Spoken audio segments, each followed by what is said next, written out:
Commander JH, sana naman po mabasa mo ang email ko sa'yo.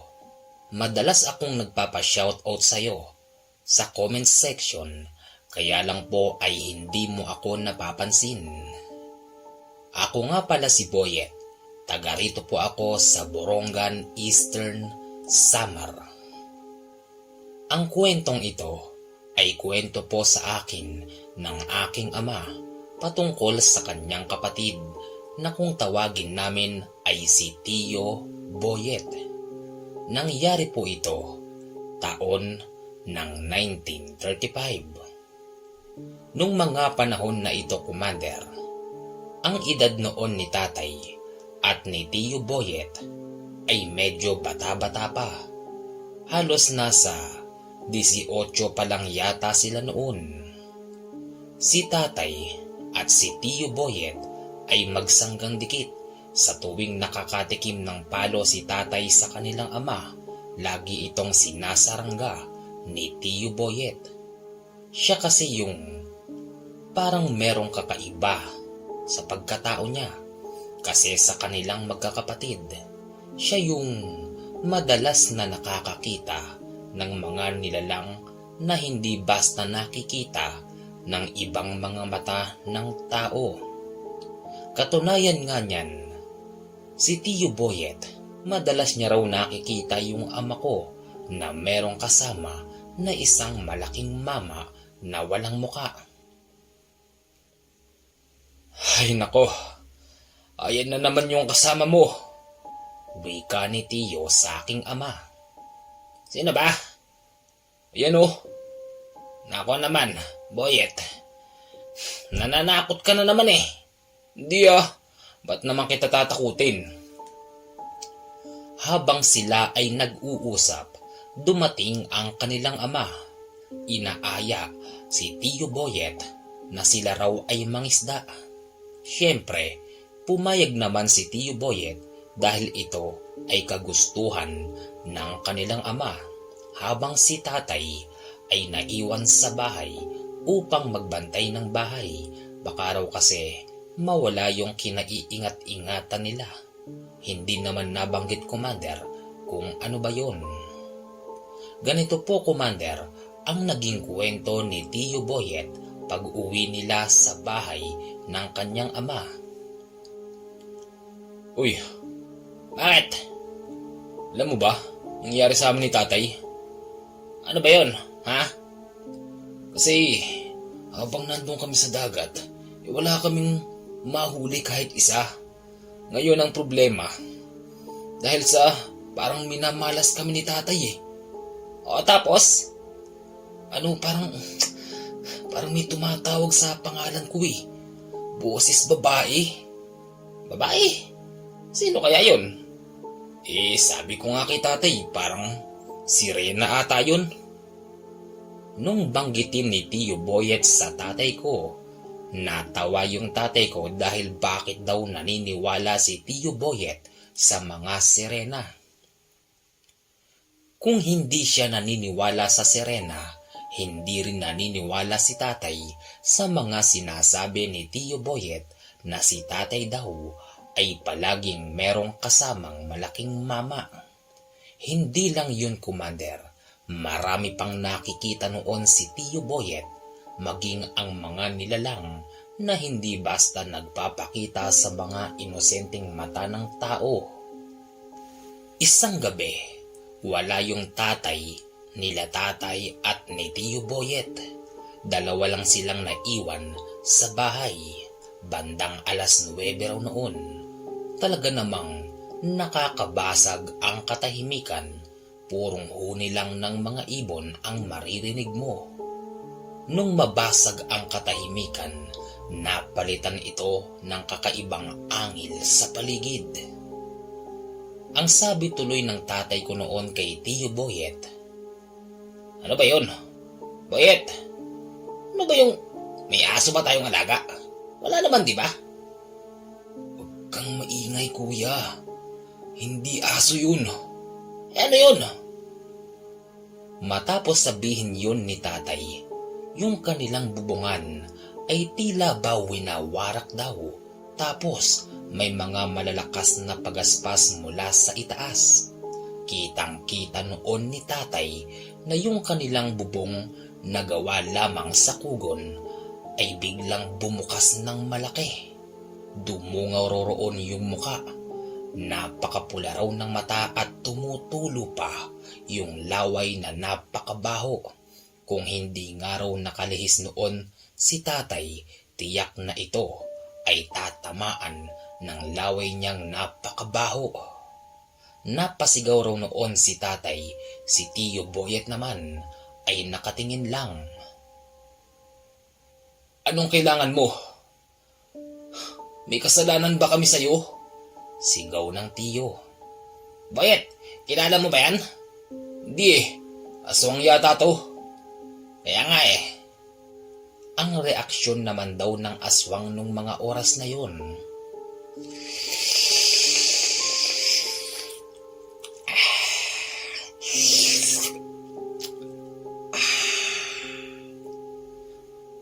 Nilalabas daw nun yung mahaba niyang dila habang nanglalaki ang mga mata habang nakatingin sa aking ama.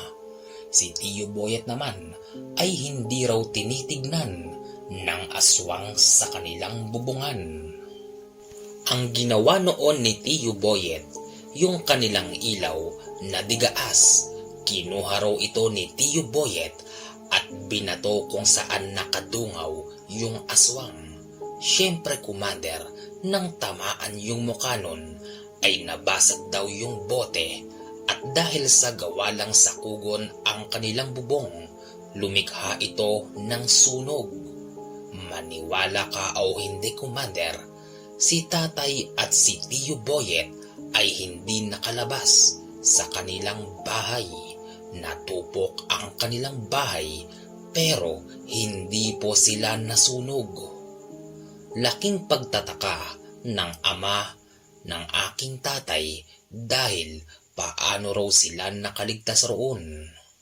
Maging yung kanilang mga kamag-anakan na nakatira hindi kalayuan ay nagtataka rin.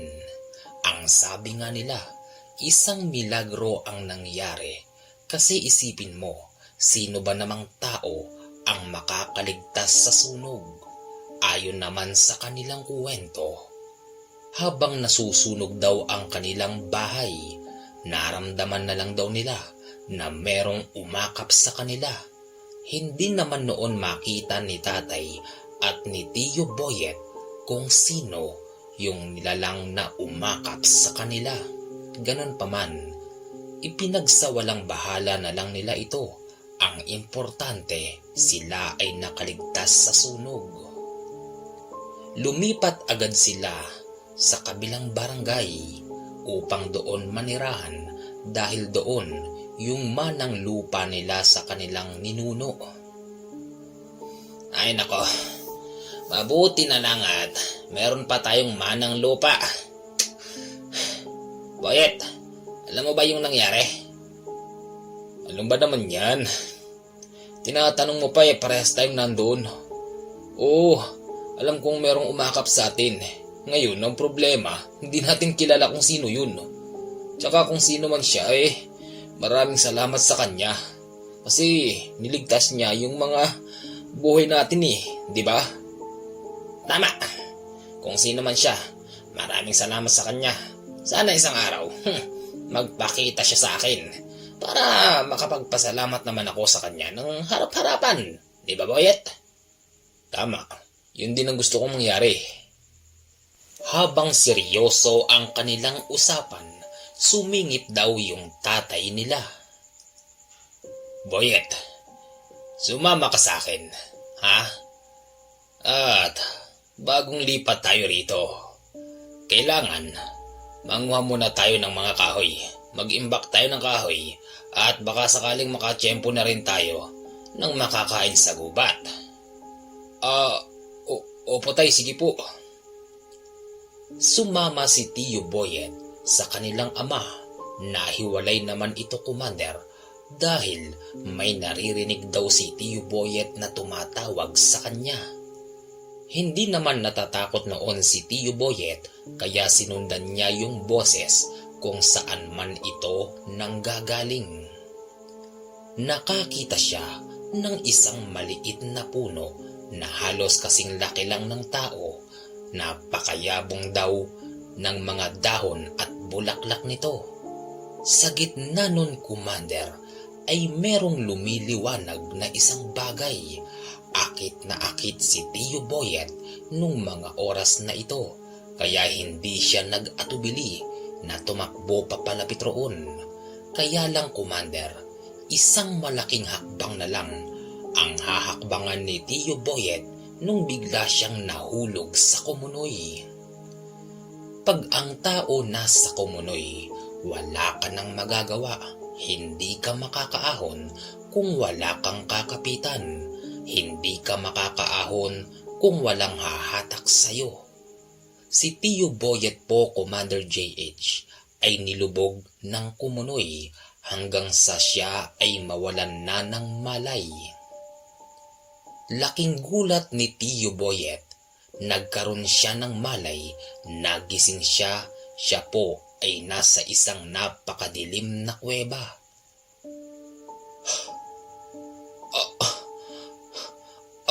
Asan ako? Anong lugar to? Sigaw ni Tio Boyet. Dahil sa wala siyang makita at sobrang dilim, pumukaw sa kanyang paningin yung nagliliwanag na isang bagay sa itaas. Ano yung ilaw na yun? Hindi kaya may butas dun? Una, akala ni Tio Boyet butas ito at nagbibigay na liwanag yung araw sa itaas.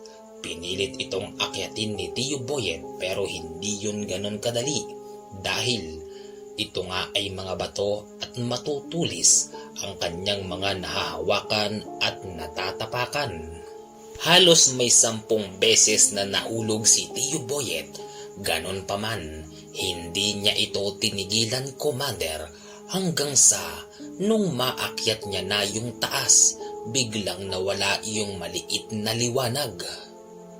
Bumaba si Tio Boyet at nanggagapang siya, Commander, naghahanap siya ng daan papalabas sa kuweba. Kaya lang, inabot siya ng mahabang oras.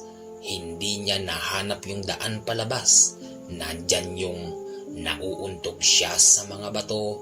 Siya ay nadadapa at dumudugo na ang kanyang buong katawan ng dahil sa tulis ng mga bato. Ano ba tong nangyari sa akin? Tay, nasaan na po ba kayo? Wika ni Tio Boyet sa kanyang sarili.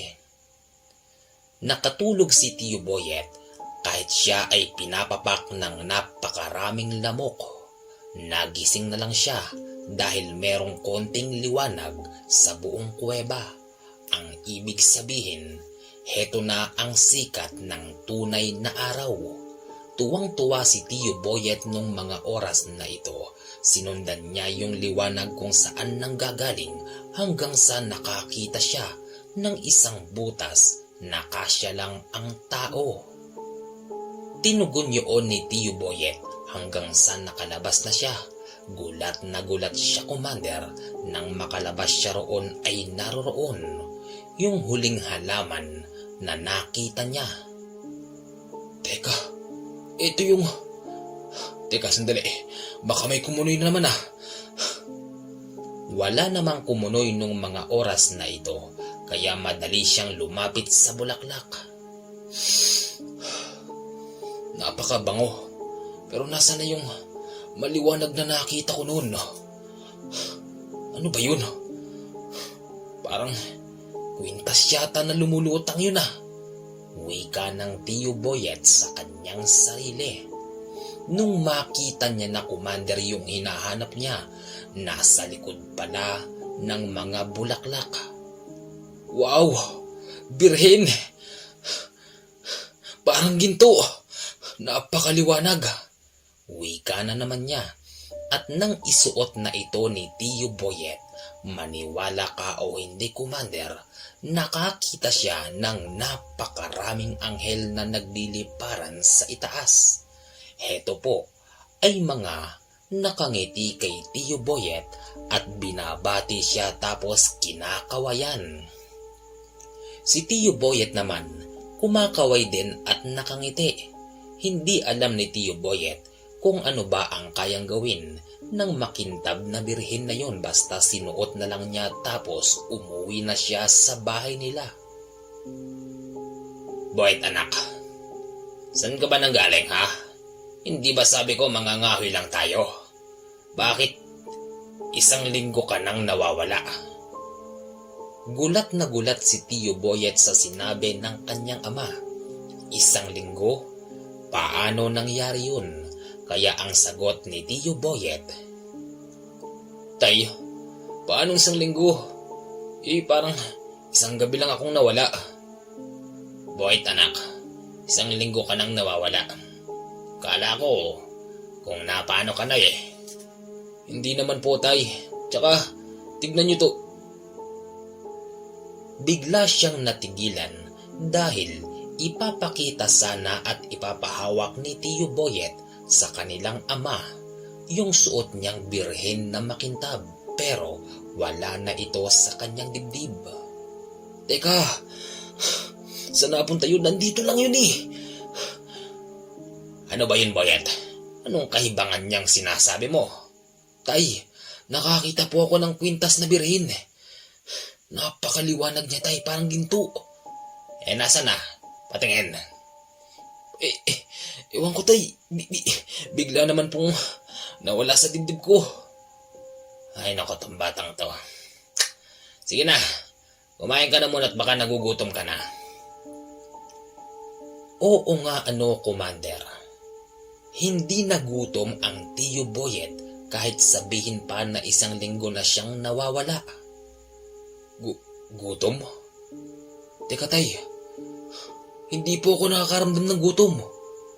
Batang to, kataba-taba mo eh. Hindi ka na ba nagugutom ng lagay na yan? Kalakas-lakas mo nga kumain. Tay, hindi nga ako talaga. Ganun ba? Siya sige, maligo ka na't kabaho-baho mo. Opo tay, sige po. Habang naliligo si Tio Boyet sa balon, naalala niya noong nag-uusap sila ng kanyang ama. Bakit yung boses ng kanilang ama ay parang nagbago? Teka, parang may mali. Ba't yung boses ni tatay parang naging matandang boses ng kapatid ko? Ano bang meron? Teka, sandali.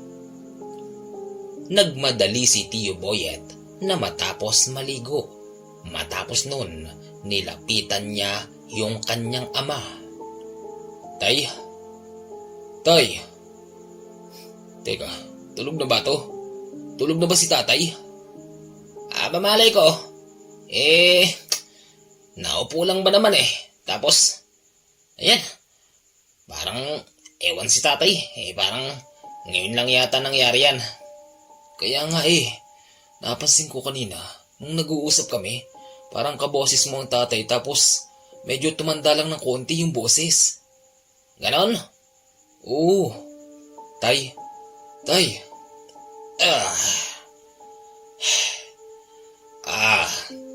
Taas ka na ba ng maligo, Boyet? Opo, tay. May sakit ho ba kayo? Wala akong sakit. Hindi, tay. Meron kang sakit eh. Sa punto na ito, Commander, dito na po nagsisimula ang magiging hakbang ng aking Tio Boyet papunta sa pagiging isang tanyag na manggagamot.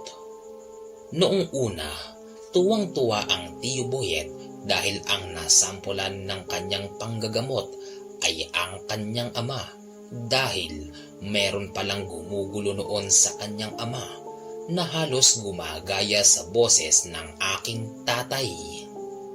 Nalito ba kayo, Commander? Intindihin nyo na lang po. Okay, balik po tayo sa kwento. Nung si Tio Boyet ay nakakapagpagaling na ng mga sakit, medyo kumalat na yung kwento na yon sa kanilang baryo, kaya marami nang nagpapagamot sa kanya. Isang umaga, bandang 5:00, hindi pa sumisikat ang araw, may tumatawag na sa labas at boses ng isang matandang babae. "Tao po, dito ho ba nakatira si Boyet?" Wika ng tao sa labas. Nay, magandang umaga po.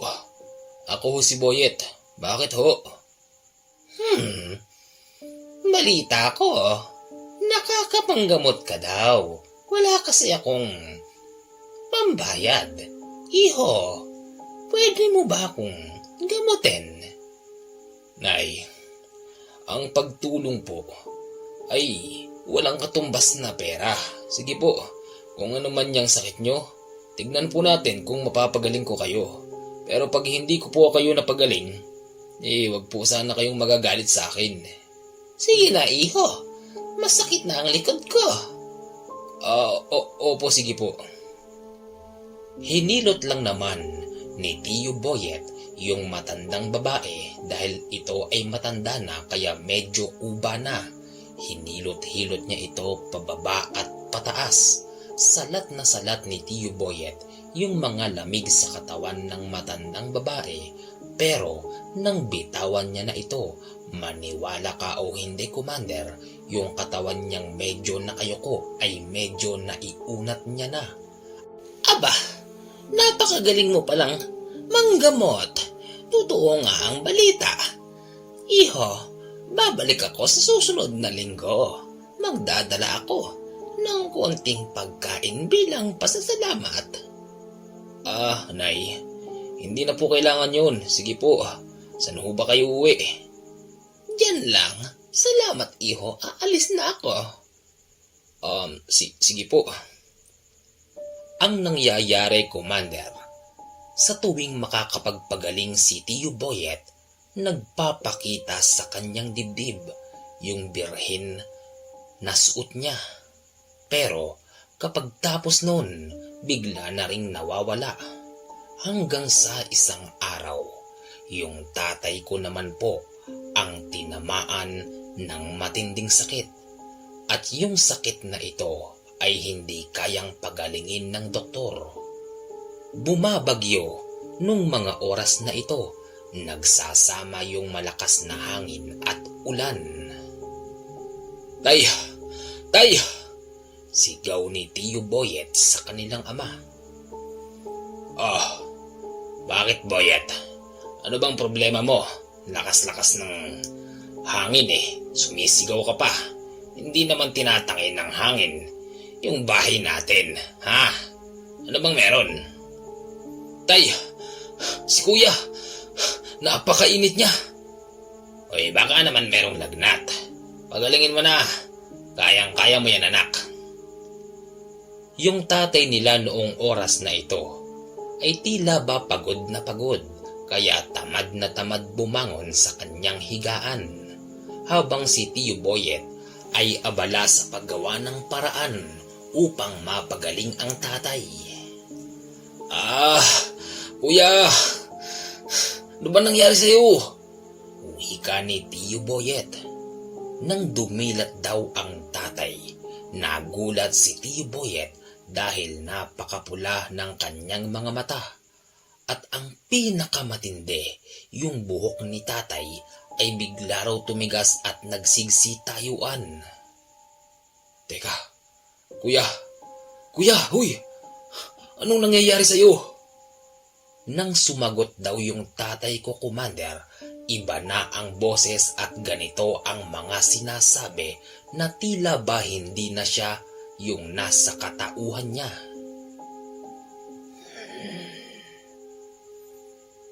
Ikaw pala yung bagong sibol. Tamang-tama.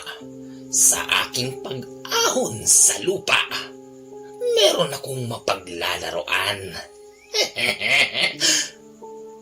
Teka, Kuya, ano bang nangyayari sa'yo? Hindi ako ang kuya mo. Ako naman ay bagong ahon lang sa lupa. ikaw ang kauna-unahan kong paglalaruan. Matapos nun, Commander, yung katawan ng aking ama ay bigla na lamang nahiga, tapos nagkikisay raw ang katawan ni tatay at may lumalabas na usok na itim sa kanyang katawan. Matapos po nun, muling nagising ang tatay pero siya na yung tunay at wala na yung isa. Kuya, ano bang nangyari sa'yo? Ba't ganun yung mga sinasabi mo kanina? Wika ng tiyo sa tatay. Boyet, ikaw ba yan? Ako nga to. Ano ba nangyari sa'yo, kuya? Nahilo ako kanina kaya nakatulog ako. Teka kuya, ikaw ba yung nagsalita kanina? Ano nga ako? Di malay ko doon.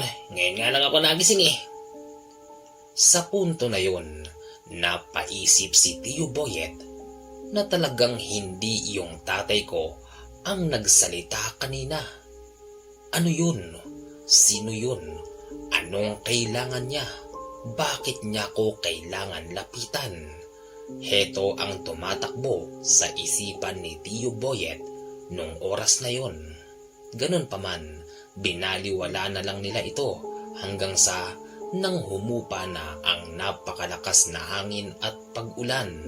Heto namang si tatay nila ay nag-aaya na manghuli ng palaka. Boyet, tara, manghuli tayo ng palaka para meron tayong kakainin, ha? Gumaya ka. Opo tay. Sige po. Marami silang nahuling mga palaka, kaya marami silang naiulam nung oras na yon. Habang sila ay kumakain, napakalakas ng pagkatok sa kanilang pintuan. Tao po! Dito ba nakatira yung manggagamot? Sigaw ng isang matandang lalaki sa labas. Boyet, may humahanap yata sa'yo. Labasin mo nga muna at pakainin natin. Mukhang matanda na Wika naman ng tatay nila. Sige po tay. Nang buksan ni Tio Boyet yung pintuan, tumambad sa kanya yung isang lalaking maliit. Mahaba raw yung kulay puti nitong balbas at mahaba rin yung kulay puti niyang buhok at may hawak itong tungkod. Ang kanyang suot ay warak-warak na at makikita mo talaga na mukhang mahabang panahon na hindi nalalabhan at hindi natatanggal sa katawan ng matandang yun. Pasok po kayo. Kain po tayo. Wika ng Tio Boyet. Maraming salamat. Tunay nga ang sabi-sabi na meron kang busilak na puso. Wika ng matanda. Teka po. Ano po bang kailangan nyo? Naamoy ko kasi na merong nagluluto rito. Naalala ko na ikaw yung nababalita na mabait na manggagamot dito. Saktong-sakto iho, nahihilo ako. Hindi ito sa gutom pero makikikain na rin ako. Kumain daw yung matanda ng adobong palaka. Aba, napakasarap ng luto mo iho. Ikaw ba ang nagluto nito? Wika ng matanda sa aking tatay. Manong, hindi po. Yung kapatid ko pong si Boyet ang nagluto niyan. Ikaw ba, Boyet, ang nagluto nito? Aba napakasarap. Sa buong buhay ko, ngayon pa lamang ako nakatikim ng ganito. Sa bagay, pag ang alagad ng ama ang nagluto, tiyak na masarap. Ano po? Anong ibig niyong sabihin, Lolo? Wala iho. Kalimutan mo na yon. Hindi, Lolo. Narinig ko Seryosong-seryoso si Tio Boyet na malaman kung ano ba ang ibig sabihin ng matanda. Hanggang sa pagtapos nilang kumain ang wika ng matanda sa kanya. Iho, kaya talaga ako naparito rito. Ikaw ang pakay ko. Hindi ko pakay makikain o makiinom. Ako ay isang ermitanyo na kahit hindi kumain sa loob ng isang linggo ay mabubuhay pa rin. Hindi yan ang pakay ko rito. Ikaw talaga ang pakay ko. Bakit naman ho? Bakit? Anong kailangan niyo sa akin? Iho, nang dahil sa nabanggit ko na rin kanina na ikaw ay alagad ng ama, pauunlakan mo ba ang aking paanyaya? Ano po ba yun? Iho, dahil ikaw ay meron nang haharapin dito sa ibabaw ng lupa. Maraming pagsubok na darating sa iyo. Pagsubok ng kalaban. Kaya kung ako sa iyo, Iho, inaanyayahan kita na sumama na sa amin upang maprotektahan mo na rin ang iyong sarili. Huwag kang mag-alala sa iyong kapatid at sa iyong ama kasi silang dalawa mabubuhay nang wala ka. At higit sa lahat, pag malayo ka sa kanila, hindi ka gagambalain ng mga susubok sa iyo. Teka lang, sandali lang po. Parang malabo Sinasabi niyo ho ba na dapat lisanin ko na ang bahay na ito dahil delikado yung buhay ko? Tama ka. Tama ka ng sinabi. Wala na akong dapat pang idagdag. At uulitin ko sa iyo, Iho, ha? Magmula sa araw na ito, delikado na ang buhay mo sa mga kalaban dahil ikaw ay napili ng ama na bigyan ng ganyan ng klase na karunungan, kaya pupuntiryahin ka ng mga kalaban. Mawalang galang na ho, Lolo. Mahal ko ang aking ama at ang aking kapatid. Kaya hindi ko pwedeng sundin yung sinasabi nyo. Tsaka nabubuhay po ako ng ganito. Hindi ko kayang mawalay sa kanila, wala akong kaaway. Iho, mag-isip kang maigi, ha? Mag-isip ka. Hindi na katulad ng dating buhay mo noon. Yung buhay mo ngayon, nagtatangan ka ng birhen. Birhen? Oo, hindi ba? Hayan o. Itinuro daw ng matanda yung birhen na suot ni Tio. Tapos, nang tignan niya ito, Commander, birhen nga pala. Nung una, akala noon ng Tio Bolong, hindi tunay na birhen dahil hindi niya masyadong makita yung muka. Pero, birhen talaga na nagliliwanag yung suot niya. Aba, oo nga no. Birhen nga! Sigaw niya sa harapan ng matanda.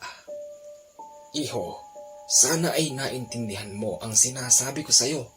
Lumayo ka na muna sa iyong pamilya.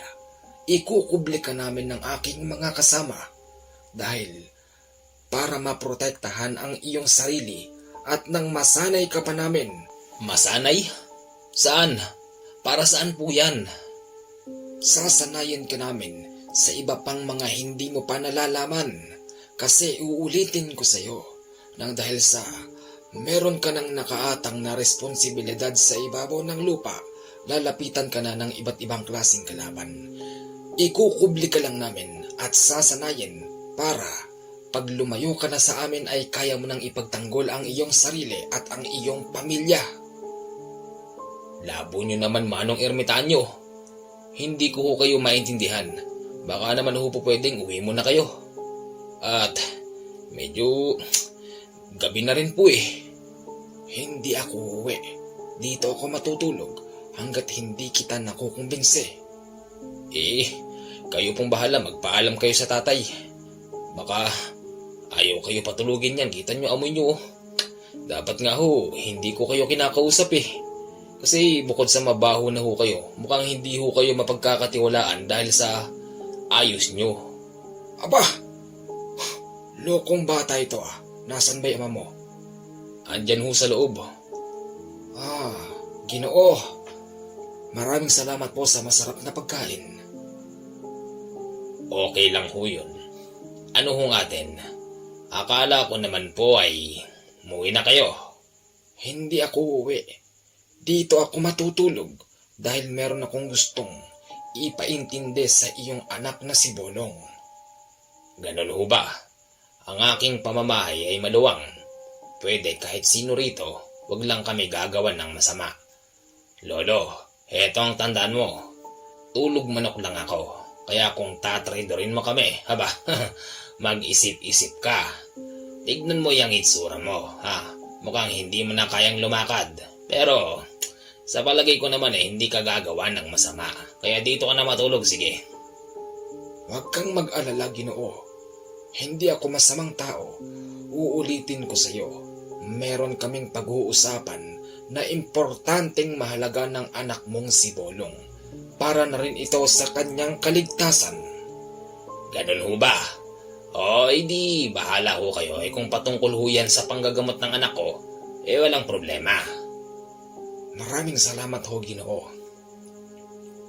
Yung gabing yon, Commander, tumabi pa raw yung matandang ermitanyo kay Tiyo Bolong habang yung tatay ko naman ay iritang-irita dahil sa amoy daw ng matanda. Talaga namang nakakasulasok yung amoy niya. Napagtiisan naman daw ito ng tatay ng 3 oras tapos lumipat ito sa kabila. Baho naman ni Manong. Tatay kasi, ba't kaya naman dito pa hinayaang matulog tong ermitanyo na ito? Ay, napakabaho ng suot. Dagdag pa yung amoy ito ba? Ay nako. Bigla raw sumagot yung matanda, Commander. Pasensya ka na kung ganito ang aking amoy. Malinis naman ang aking budhi. Akala ko naman humanong, tulog na kayo. Nagigising ako pag merong gumalaw sa aking katabi. Huwag kang mag-alala. Mabaho man ako. Hindi ako masamang tao. Pagsapit ng umaga, biglang nagising ang Tiyo Bolong dahil napakainit daw ng kanyang dibdib. Nang tignan niya yung dibdib niya, naroroon yung dirhin na kwintas. Bolong, kaya ko gustong matulog dito upang sabihin sa iyo yan. Araw ng Martes ngayon, kailangan mong pakainin ng dasal yang tangan mo. Ang Manong ermitanyo, kahit naman ho hindi nyo sabihin ginagawa ko pa rin. Iba yung sinasabi kong dasal. Heto, kunin mo. Ano po yan? Basahin mo. Hindi ko nga maintindihan. Bali-baligtad na letra. Anong klaseng salita yan? Heto, ang tamang pagkain na dapat mong ipakain sa tangan mo. Teka, ano ba tong nakakapilipit ng dila? Kailangan mo yan. Kailangan na kailangan. Aralin mong maigi. Huwag mong kakalimutan.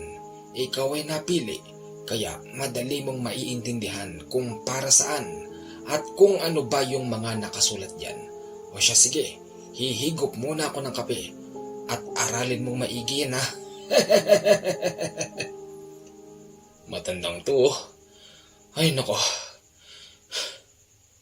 Habang binabasa raw ni Tiyo Bolong yung mga letrang balibaligtad, nakakaramdam siya ng pagkahilo.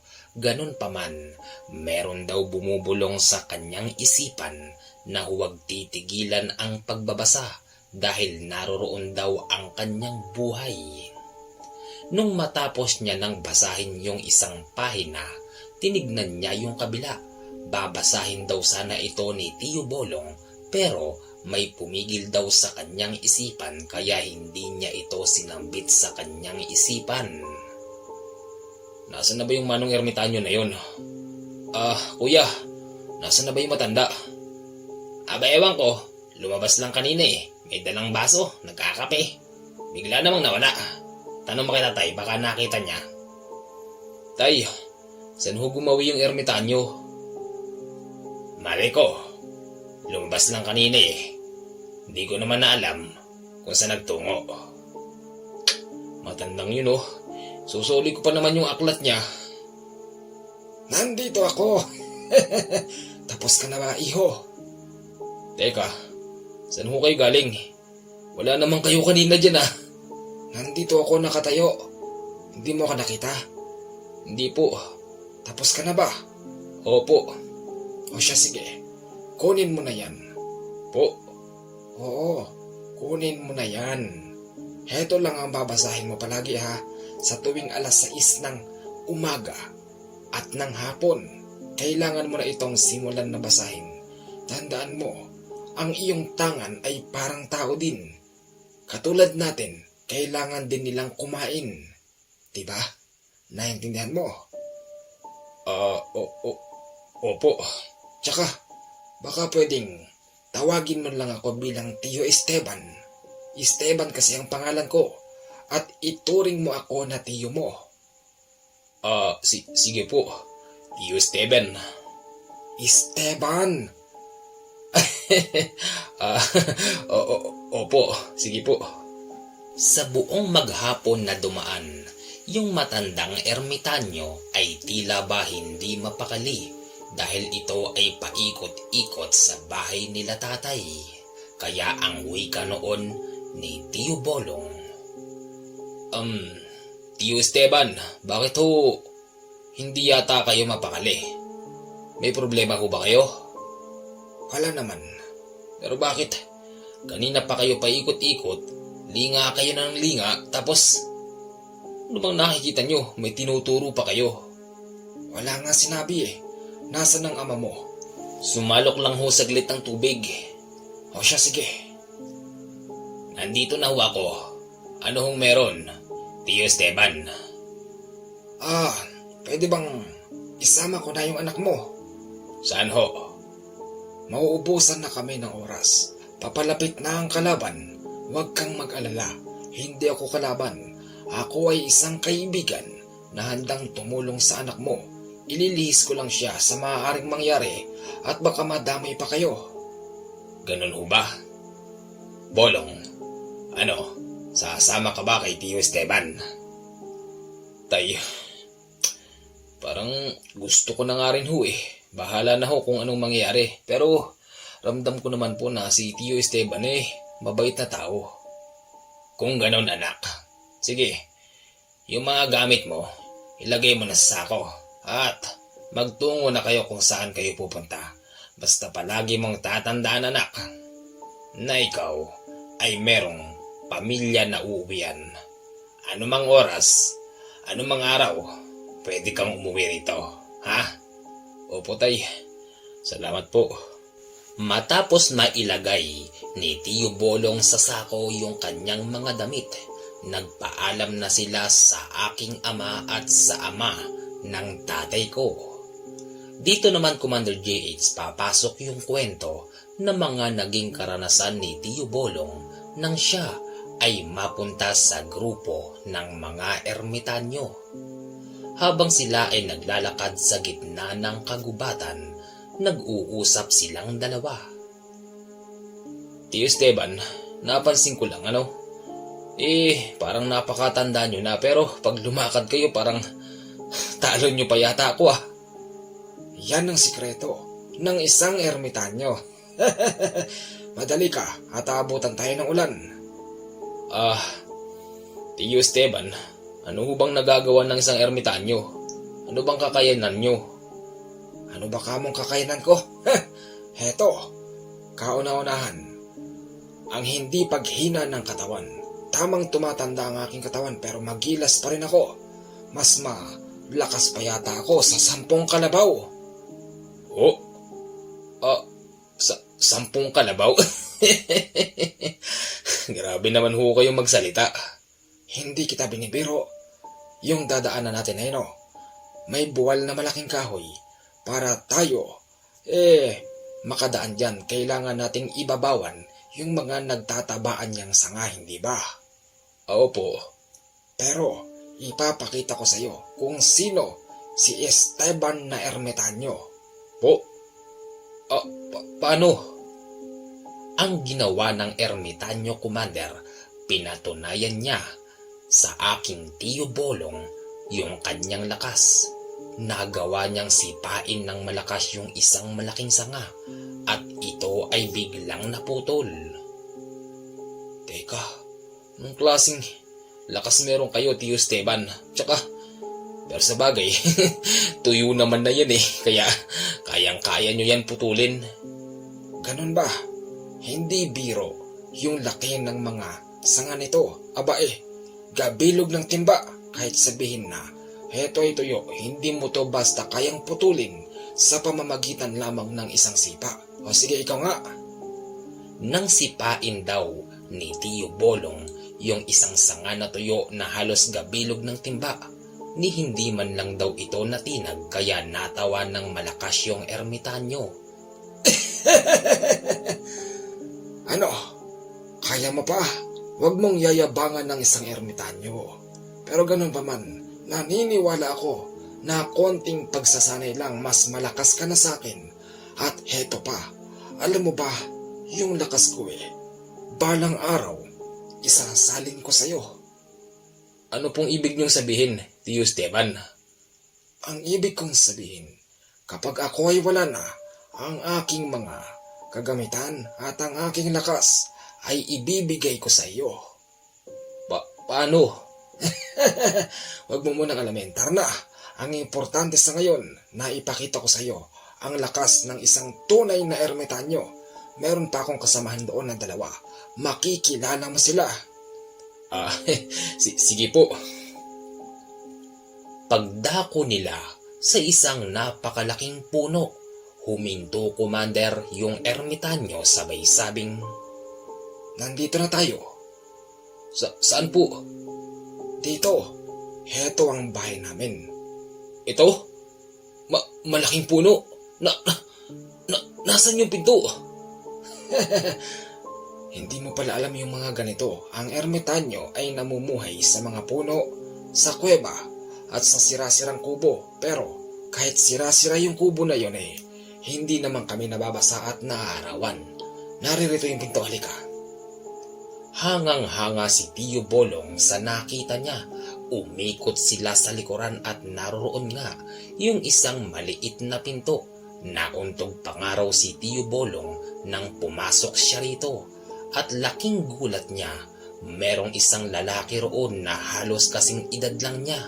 At meron pang isang matanda na halos kasing edad ni Tio Esteban. Bolong, naririto na tayo. Siya,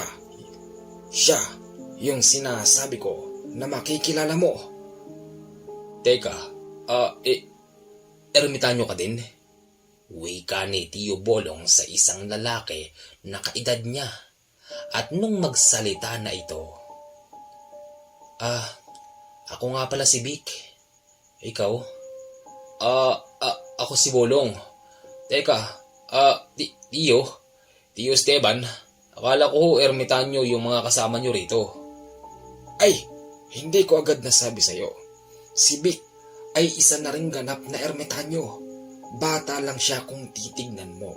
Pero mas matanda siya sa'yo ng halos, nasa 3 dekada. Tama ba, Vic? Tama ho. Kinagagalak kitang makilala. Siya nga pala, dito ka na ba titira?